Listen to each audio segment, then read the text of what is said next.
आज के इस वीडियो यानी कि एपिसोड 4 में हम जानेंगे लेफ्टिनेंट जनरल सगत सिंह के बारे में। सगत सिंह भारत के सबसे बड़े रत्नों में से एक हैं। भारत में कई महान योद्धाओं का जन्म हुआ है, लेकिन लेफ्टिनेंट जनरल सगत सिंह सब में सर्वश्रेष्ठ थे। उन्हें भारत का सबसे सफल जनरल भी कहा जाता है, क्योंकि उन्होंने अपने जीवन काल में एक भी जंग नहीं हारी थी। आपको शायद ही इसके बारे में पता होगा कि भारत को सन 1947 में अंग्रेजों से आज़ादी मिली थी, लेकिन उस समय गोवा आज़ाद नहीं हुआ था। गोवा को पुर्तगाली शासन से आज़ाद करने का मुख्य श्रेय सगत सिंह को ही दिया जाता है।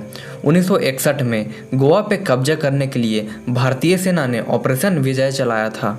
50 पैरा रेजिमेंट, जिसका नेतृत्व जनरल सगत सिंह खुद कर रहे थे।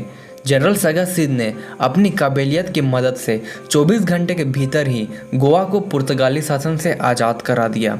सगत सिंह के कारनामे इतना ही नहीं है, बात 1965 की है। भारत चीन युद्ध के 3 साल ही हुए थे। सगत सिंह डिवीजन कमांडर थे। अचानक चीन ने सिक्किम के जेलेपला और नाथुला को भारत से छोड़ने को कहा। नाथुला की रक्षा की जिम्मेदारी 17 माउंटेन डिवीजन की थी, जिसकी कमान मेजर जनरल सिंह संभाल रहे थे। भारतीय सेना ने जिलेपला को खाली कर दिया, लेकिन सगत सिंह ने नाथुला को खाली करने से इनकार कर दिया। यहाँ तक कि सगत सिंह ने उच्चाधिकारियों की नाथुला को छोड़ने का आदेश भी ठुकरा दिया, क्योंकि सगत सिंह नाथुला के इम्पोर्टेंस को जानते थे। उनको पता था कि वहाँ से यातुंग घाटी पर सटीक हमला किया जा सकता है। 2 साल बाद उनकी इस सूझबूझ का फ़ायदा हुआ। 27 अगस्त 1967 को चीनियों ने भारतीय बेस पर हमला कर दिया। भारत के जनरल सम मानेकशॉ बाहर गए हुए थे और सगत सिंह को स्थिति से निपटने के लिए क्या करना चाहिए क्या नहीं बताने वाला कोई नहीं था। सगत सिंह को ही सारा फैसला लेना था। सगत सिंह ने समय रहते हुए चीनी सेना पर हमला करने का आदेश दिया। यहाँ दोनों सैनिकों के बीच संघर्ष हुआ, जो करीब 11 सितंबर 1967 तक चला। इसमें चीनी सैनिकों को बहुत ज़्यादा नुकसान हुआ था। 400 से भी ज़्यादा चीनी सैनिक मारे गए थे। चीन को लगा कि 1962 वाली स्थिति होगी और वे आसानी से नाथुला पे भी कब्जा कर लेंगे, लेकिन उन्हें अंदाज़ा नहीं था कि इस बार उनका मुकाबला सगत सिंह से हुआ है।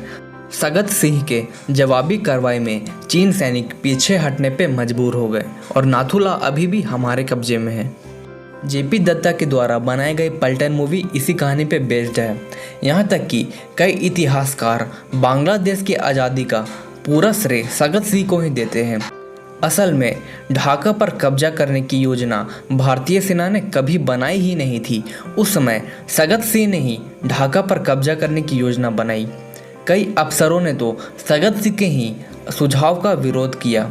इसके बावजूद सगत सिंह हेलीकॉप्टरों की मदद से मेघना नदी पार कर गए। युद्ध शुरू होने के 9वें दिन वह ढाका के बाहरी इलाका में अपने सैनिकों के साथ पहुंचे। 2 दिन के भीतर उन्होंने गुलशन पर कब्जा कर लिया। भारतीय सेना ने ढाका को पूरी तरह से घेर लिया। इससे मजबूर होकर पाकिस्तानी सेना को सरेंडर करना पड़ा। करीब 90,000 से ज़्यादा पाकिस्तानी जवानों ने सरेंडर किया, जो कि एक इतिहास है। सगत सिंह जैसे बहादुर लीडर बहुत कम होते हैं। किसी मिशन को अंजाम देने से पहले वो काफ़ी सोच विचार करते थे, लेकिन वो उस मिशन को अंजाम वज्र की तेज़ी से देते थे। इसी कारण से उनके नेतृत्व में भारत ने आज तक कोई जंग नहीं हारा था। उनमें लीडरशिप की एक अविश्वसनीय खूबी थी। 4 मार्च 1976 को एक दुर्भाग्यपूर्ण घटना में उनका निधन हो गया। उस समय पूंछ जिले में वे एक बटालियन की कमान संभाल रहे थे। वह एक जीप से कहीं जा रहे थे। जीप रास्ते में दुर्घटनाग्रस्त हो गई। इस हादसे में उनका निधन हो गया। उन्हें अपने कार्यों के लिए पद्म भूषण और परम विशिष्ट सेवा पदक से सम्मानित किया गया था। आजकल की हमारी यूथ जनरेशन हमारे वीर जवानों को भूलते जा रही है, इसलिए हमने ये अभियान चलाया है ताकि हमारे यूथ उन्हें ना भूले और उन्हें अपना आदर्श बनाएं।